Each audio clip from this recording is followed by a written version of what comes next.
تخلیقی ادب کے لحاظ سے عظیم ہوتا ہے وہ ترجموں کے لحاظ سے بھی عظیم ہوتا ہے، یا تخلیق کا دور ترجمے کے دور کے بعد آتا ہے۔ اب ہم آتے ہیں ترجمے کے مختلف مدارج کے تعلق پر۔ ترجمہ کسی زبان کے لسانی اور تہذیبی سانچے میں پیوست انفرادی و اجتماعی احساس، کیفیت، خیال اور فکر کو دوسری زبان کے لسانی اور تہذیبی سانچے میں بجنس ہی منتقل کرنے کا نام ہے۔ اس عمل کے 4 مدارج ہیں۔ پہلا ہے انتخاب متن، دوسرا ہے ابلاغ کی منزل، تیسرا ترسیل کا فن، چوتھا مرحلہ نئی مگر پرانی تخلیق ہے۔ اب ان چاروں پر قدرے ہم مفصل سے بات کر لیں۔ کسی بھی متن میں ممکنہ طور سے 6 سطحیں پائی جاتی ہیں، یعنی سیاقی، لسانی، معلوماتی، تہذیبی اور ارتباطی اور کیفیاتی۔ اچھی تحریر مذکورہ 6 سطحوں کا کمیت اور نوعیت کے اعتبار سے متناسب اہتمام کرتی ہے، لہٰذا ترجمے کے فن کی تفہیم کے دوران اور ترجمے کے عمل کے دوران مترجمین کو مذکورہ پہلوؤں کو بالترتیب ملحوظ خاطر رکھنا ہوتا ہے۔ انتخاب متن کی منزل میں مترجم آزاد ہوتا ہے اور بہت سی کتابوں میں سے اپنی پسند کی ایک کتاب کا انتخاب کر سکتا ہے۔ اس انتخاب میں مطالعے، مشاہدے اور تجربے پر مبنی شعور اور ذوق اس کی رہنمائی کرتے ہیں۔ انتخاب متن کے بعد مترجم کی بنیادی ذمہ داری یہ ہوتی ہے کہ وہ جس کتاب کا ترجمہ کرنا چاہتا ہے سب سے پہلے بطور ایک مخلص قاری کے ابلاغ کے عمل سے گزرے اور متن کی ادبی، فنی، سماجی، تہذیبی، معلوماتی اور دیگر قدر قیمت سے پہلو پوری طرح سے آگاہ ہو جائے۔ ابلاغ کا نقطۂ آغاز وہ لمحہ ہوتا ہے جب مترجم قاری کی حیثیت سے متن کا غیر مطالعہ شروع کرتا ہے، اور اختتامی لمحہ وہ لمحہ ہوتا ہے جب مترجم بطور قاری زیر مطالعہ فن پارے کے مفہوم یا مفاہیم کو پوری طرح سمجھ کر مطمئن ہو جاتا ہے۔ ابلاغ کے بعد ترسیل کا مرحلہ آتا ہے۔ ترسیل کا لمحہ وہ لمحہ ہوتا ہے جب مترجم اصل فن پارے میں پیوست مصنف کے نازک خیال، نیم محسوس حقیقت، ذاتی اور اچھوتے تجربے، دور رس افکار اور وجدانی کیفیتوں کو دوسری زبان میں منتقل کرنے کے لیے قلم اٹھاتا ہے، اور آخری لمحہ وہ لمحہ ہوتا ہے جب مترجم اپنی مترجمہ باز تخلیق کو حتمی طور پر پڑھنے والوں کے سامنے پیش کرتا ہے۔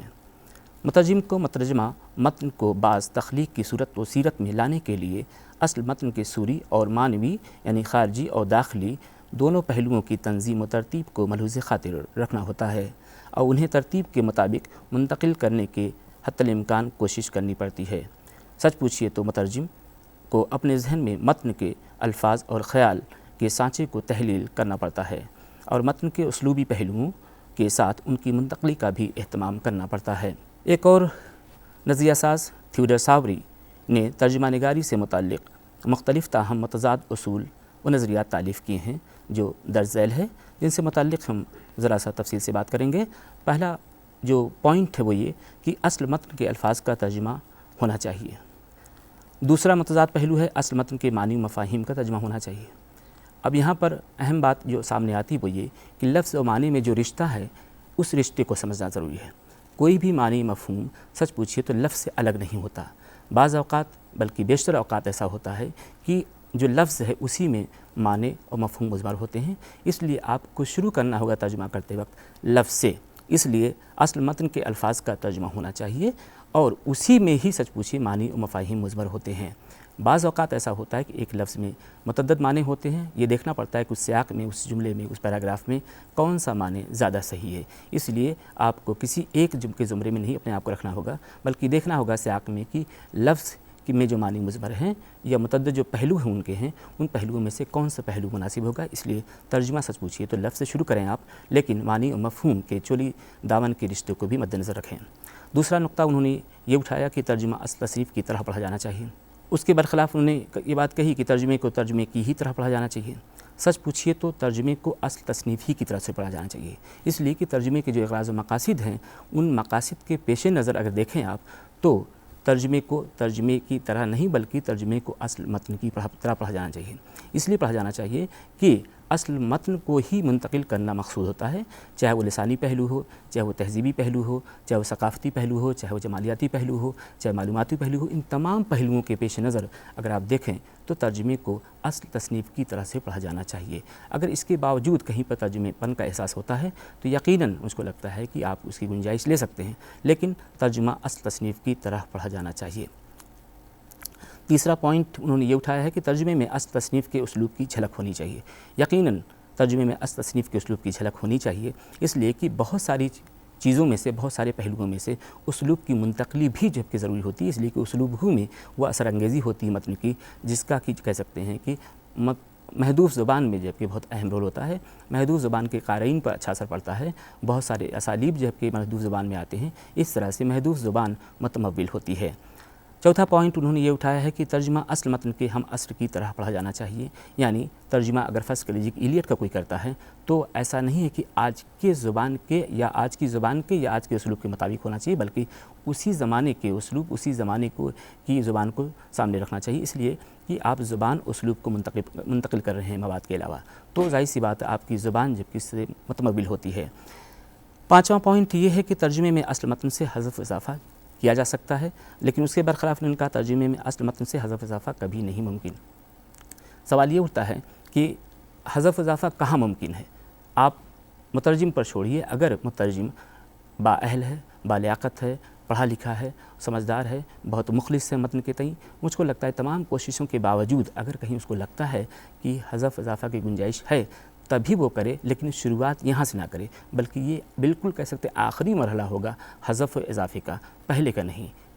اس کے بعد جب کہ بات انہوں نے اٹھائی کہ نظم کا ترجمہ نثر میں ہونا چاہیے یا کہ نظم کا ترجمہ نظم میں ہونا چاہیے، میں سمجھتا ہوں کہ نظم کا ترجمہ نظم میں ہونا چاہیے، اس لیے ہونا چاہیے کہ نظم جو ہے جب آپ کوئی سامنے رکھتے ہیں ترجمے کے لیے تو اس کے فارمیٹ کو بھی آپ سامنے رکھتے ہیں، اسلوب کو بھی سامنے رکھتے ہیں، بہت ساری اور چیزیں ان کو سامنے رکھتے ہیں۔ اگر آپ نثر میں ترجمہ کریں گے تو بہت ساری چیزیں یقیناً جب کہ ضائع ہو سکتی ہیں اور وہ فائدے نہیں پہنچیں گے، وہ مقاصد ترجمے کے حل نہیں ہو پائیں گے یا منتقل نہیں ہو پائیں گے محدود زبان میں، جو کہ ہونے چاہیے عموماً۔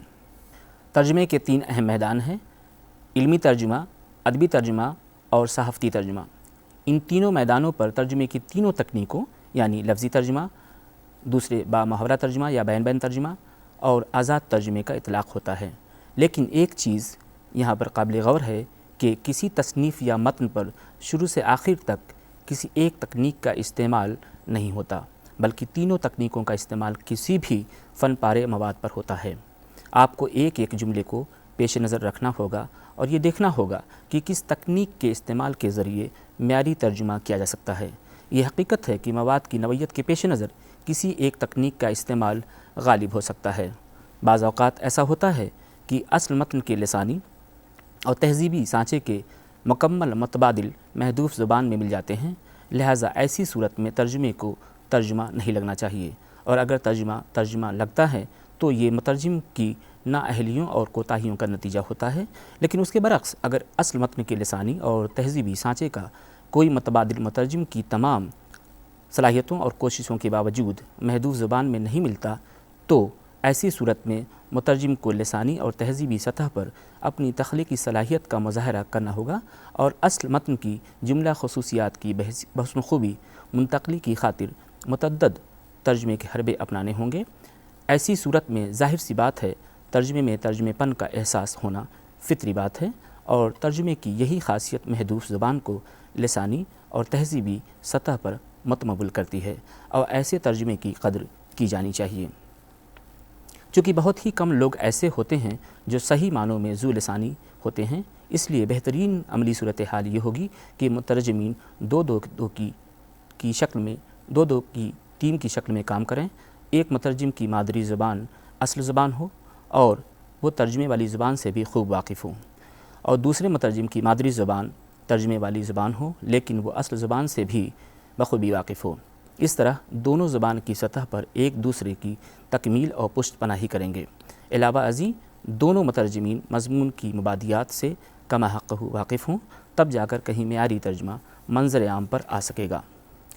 بعض اوقات فکر اور الفاظ ایک دوسرے سے ہم آہنگ نہیں ہوتے، یہ اس لیے ہوتا ہے کہ دماغ کے پردے پر جو چیز تاثر کی شکل میں ظاہر ہوتی ہے اس کے تصوری خد و خال واضح کرنے میں ناکامی کے باعث زبان کے ذریعے ظاہر کیے گئے خیال میں پیچیدگی ظاہر ہوتی ہے۔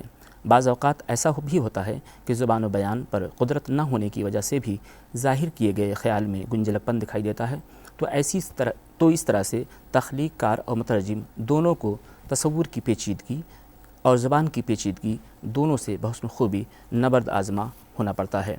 تشریح اور ترجمے کے درمیان چولی دامن کا رشتہ ہوتا ہے، لیکن ترجمے کے عمل میں تشریح و تعبیر کا عمل غیر تحریری ہوتا ہے، یعنی متن کی مکمل تفہیم کے یہ ایک ذریعے کا کام کرتا ہے۔ دراصل ہوتا یہ ہے کہ جب آپ ترجمہ کرنے بیٹھتے ہیں تو قلم چلانے سے پہلے آپ تشریح و تعبیر کے عمل کے ذریعے متن کے صوری اور معنوی پہلوؤں سے دوچار ہو کر انہیں بخوبی واضح کرتے ہیں، تب جا کر کہیں آپ ترجمے کے عمل سے ہمکنار ہوتے ہیں۔ اسی لیے ترجمے میں تشریح کا عمل غیر تحریری طور پر شامل ہوتا ہے، اور تشریح میں ترجمانی کا عمل تو شامل ہوتا ہے لیکن ترجمے کا عمل نہیں۔ شاعری اور پریوں کی کہانیوں میں مضمون سے زیادہ صوتی آہنگ یا منظر کشی کی اہمیت ہو سکتی ہے۔ میر اور انیس کے درج ذیل شعر میں معنی و مفہوم سے زیادہ فضا افرینی اور غنائیت کو اہمیت دی گئی ہے، لہذا مترجم کی یہ ذمہ داری بنتی ہے کہ مصنف کی ترجیحات کو ملحوظ خاطر رکھے اور یہ دیکھے کہ زیر نظر متن میں کس پہلو یا کس سطح کو کیا مقام دیا گیا ہے۔ ترجمے میں اس ترتیب کو بھی منتقل کرنے کی حتی الامکان کوشش کریں۔ میر کا شعر ہے: چلتے ہو تو چمن کو چلیے، سنتے ہیں کہ بہارا ہیں، پاتھرے ہیں، پھول کھلے ہیں، کم کم بادو بارہ ہے۔ انیس کا شعر ہے: کھا کھا کے اوس اور بھی سبزہ ہرا ہوا، تھا موتیوں سے دامن صحرا بھرا ہوا۔ پہلے شعر میں سچ پوچھیے تو غنائیت اور موسیقی ہے، صوتی آہنگ ہے۔ شاعر نے اسی پہلو کو منظر عام پر لانے کی کوشش کی ہے، لہٰذا مترجم کی ذمہ داری بنتی ہے کہ اسی پہلو کو ترجیح دے اور اس کے بعد دیگر پہلوؤں کو۔ دوسرا شعر ہے: کھا کھا کے اوس اور بھی سبزہ ہرا ہوا، تھا موتیوں سے دامن صحرا بھرا ہوا۔ اس میں جو منظر کشی کی گئی ہے، سچ پوچھیے یہی جو کہ مدعا ہے، اس کو منظر عام پر لانے کے لیے ترجیح دینی ہوگی۔ مترجم کو ان تمام پہلوؤں کو سلسلے وار طریقے سے جبکہ ترتیب کے ساتھ سلسلے وار طریقے سے پیش کرنا ہوگا۔ مذکورہ بالا باتوں سے ترجمے کے بنیادی اصول قائم ہو پاتے ہیں۔ اصل عبارت کسی حالت میں ترک نہیں کرنی چاہیے۔ مترجم کو اپنی طرف سے عبارت میں کسی طرح کا حذف اضافہ نہیں کرنا چاہیے، نہ صرف عبارت میں بلکہ تشبیہات اور استعارات میں بھی۔ مترجم کو ترجمے کی سہولت کے لیے عبارت کو آگے پیچھے کرنے کا کوئی حق نہیں۔ چوتھا پوائنٹ ہے کہ اصل عبارت میں کسی طرح کی ترمیم بھی جائز نہیں۔ اس کے بعد اب ہم الفاظ اور عبارت کے ترجمے سے متعلق کچھ بات کر لیں۔ سب سے پہلی بات تو ہے کہ ترجمہ صحیح ہونا چاہیے، چاہے وہ لفظ کا ہو یا جبکہ عبارت کا۔ دوسری بات یہ کہ حتی الامکان عام فہم ہونا چاہیے۔ تیسری بات یہ کہ سبک اور خوبصورت ہونا چاہیے۔ ترجمے کو سچ پوچھیے تو صحیح ہونا چاہیے، اس لیے کہ جو مقصد ترجمے کا ہے سب سے پہلا وہ ہے کہ مواد کی منتقلی۔ اگر وہ صحیح نہیں ہے، تصور کی منتقلی نہیں ہو رہی ہے، تو اس کا مطلب کہ ترجمہ وہ غیر معیاری ہے۔ حتی الامکان عام فہم ہونے سے مراد یہ ہے کہ زبان کی پیچیدگی اور تصور کی پیچیدگی، ان دونوں پیچیدگیوں سے مصنف کو اور ساتھ ہی ساتھ مترجم کو دونوں کو نبرد آزما ہونا پڑتا ہے۔ اس لیے مترجم کو ترجمہ کرتے وقت زبان کی سطح پر اور خیال کی سطح پر، دونوں کی سطحوں پر سچ پوچھیے تو اس کو تصورات کو واضح کرنا پڑتا ہے تاکہ جب کہ منتقلی بآسانی ہو اور عام فہم ہو۔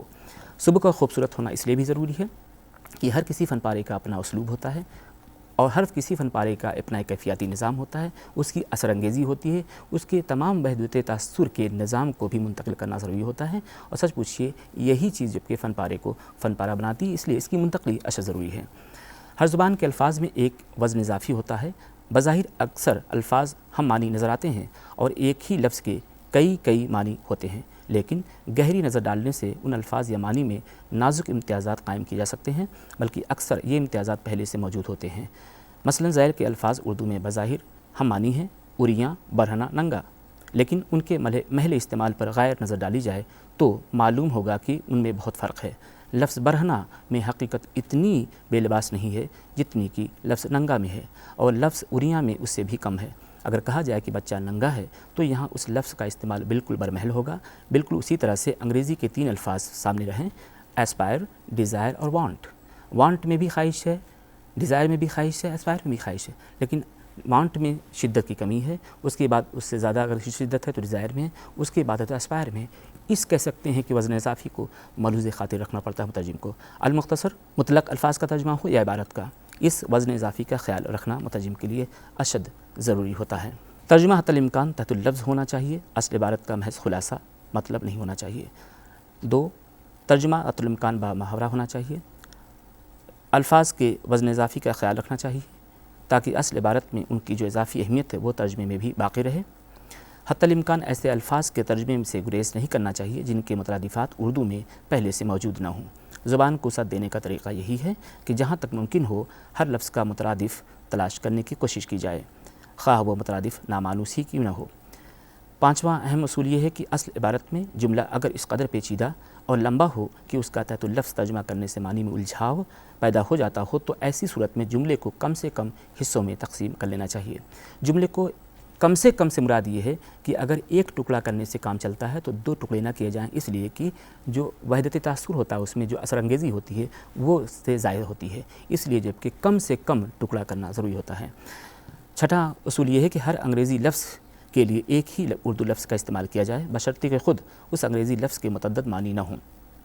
مثلا انگریزی لفظ ڈیفنس کے لیے اردو میں ہم کہیں اس کا ترجمہ دفاع کریں، کہیں تحفظ اور کہیں حفاظت وغیرہ تو غلط ہوگا. ہمیں چاہیے کہ ڈیفنس کے لیے ایک ہی لفظ رکھیں، مثلا دفاع.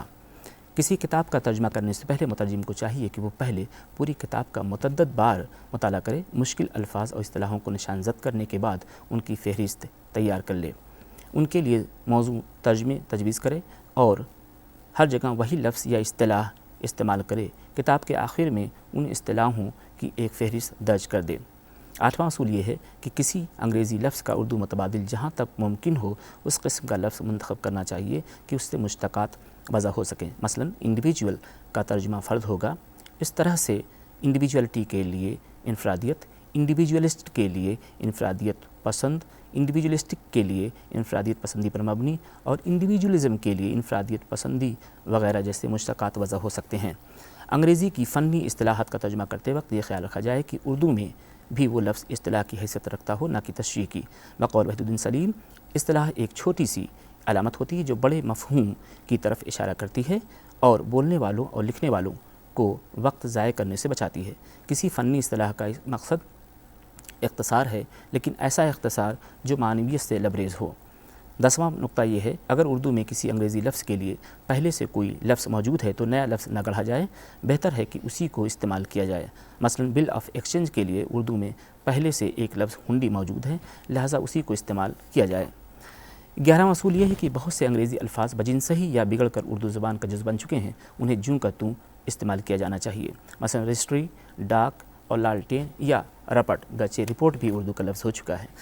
اگر کوئی انگریزی اصطلاح اور اس کا اردو متبادل دونوں یکساں طور پر اردو میں مقبول ہیں تو پھر اس میں کوئی حرج نہیں کہ دونوں کو رہنے دیا جائے. مثلا کمیٹی اور مجلس وغیرہ. علاوہ ازیں ایسے موضوع مقامی الفاظ کو بھی جگہ دی جا سکتی ہے جو خاصے مقبول ہو چکے ہیں، بجائے اس کے کہ کوئی مصنوعی یا بھونڈی اصطلاح وضع کی جائے.